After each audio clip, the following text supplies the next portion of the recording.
Hey everyone, in this video I will be showing you how to edit images by using Gemini AI API, and for this we will be using the latest Gemini 2.5 flash image model, also called as Nano Banana. So this particular model wasn't free earlier, and Google just made an announcement they will be giving a free tier version for this model, and this is available only for the weekend. In case if you are watching this video in future, this model may not be available for free. If that's the case, you need to pay and get this. So now let's get started. For this, just Google AI Studio and click on the first link.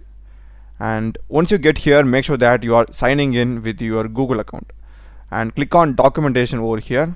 And to the left, under core capabilities, we are having image generation. Here they will be having some sample code both for generating as well as editing images with Nano Banana model. So in case if you are interested in image generation, you can just go through it. Our focus is on image editing. So here we are having image editing, text and image to image. And here the concept is so simple. We will be passing the image as well as the prompt to the model, and then the output image will be getting saved. That's it. So let me just copy the JavaScript code. Here I'm already having a .js file, so let me just paste it.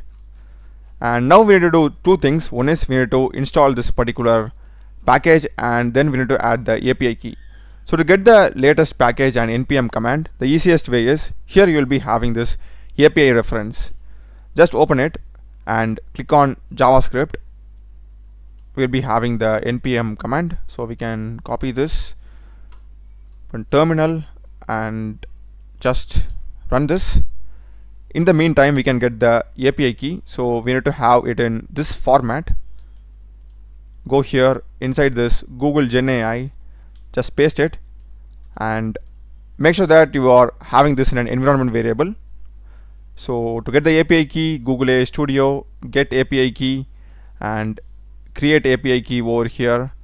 Select the project, create API key, and make sure that you don't share this API key to anyone.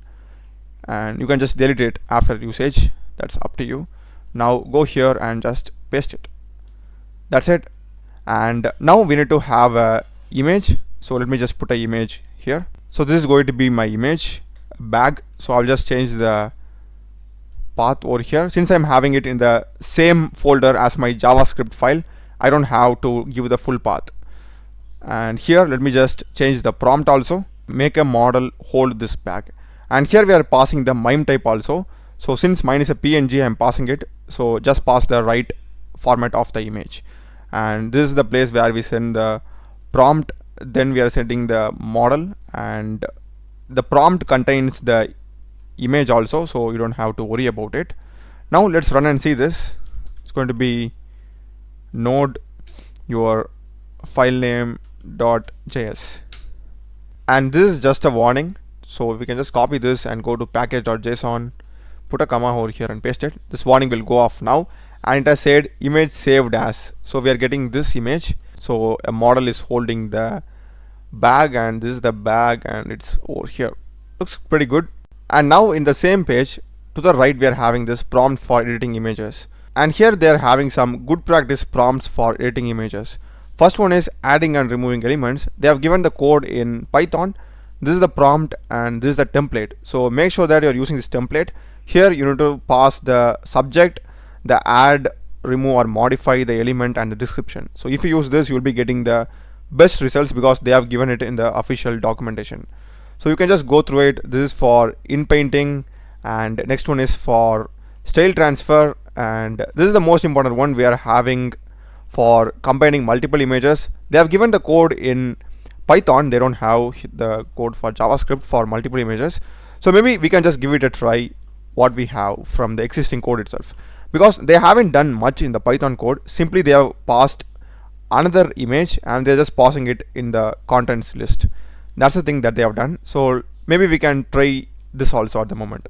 So what we can do is, let's just have this code as a common function, because this needs to be there for everything. We need to convert it to base 64, right? So this needs to be there, the number of images that you're going to pass. So it's better to have this inside a function.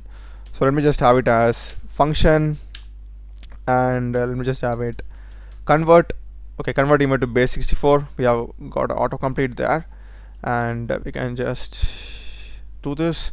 And rather than assigning it to a variable, we can simply return this. That's it, return. And now here we need to just copy this. We can just have it, remove this also. Yep, this will be fine. And we can just copy this and have it here in the inline data where we are passing it. Here we can just have image path 1 and path 1 like this. And next I can simply copy this, the same inline like this, and put it over here. And here, rather than having inline path 1, I will have it inline path 2. Here I will go and create inline path 2, and I'm having another one image which is image1.png. so it's going to be img1.png. so I'm passing the name of the image or path over here to this function here also, and this function basically converts it into base 64. Here my MIME type is /png. You can even extract it from the image itself, that's up to you. So now let me just go with the prompt combine both. That's it, let's keep it simple. So this is the image 1 and this is the bag, so it's going to just combine both these images. Okay, we have got the output. Let me go here. It has beautifully combined both the images, so multiple images work. You can just try it out if you want to pass more than one image. And apart from that, they are giving some best practices to get the great output. And next one is the limitations, so you can just go through it and the difference between image gen as well as the native image model. So just go through it, guys, and check the playlist of my channel. Done a lot of videos in programming and AI tools. Subscribe me. Thanks for watching.